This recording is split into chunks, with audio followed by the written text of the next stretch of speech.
नमस्ते, प्रणाम। मैं किशोरलाल यादव और मैं फिर से आ रहा हूं एक बार आप सबके प्यार और आशीर्वाद पाने के लिए।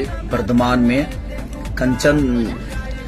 कंचन दास और हमारे वहां के एमएलए खोकन दास कंचन उत्सव में आ रहा हूं 27 जनवरी 2024, यानी कुछ दिन बाद आप सबसे प्यार और आशीर्वाद लेने के लिए आ रहा हूं मैं कंचन दास उत्सव में वर्धमान में, जो कि पिछली बार भी हमें खोकन दास जी ने ही बुलाया था और इस बार भी खोकन दादा को ढेर सारी शुभकामना।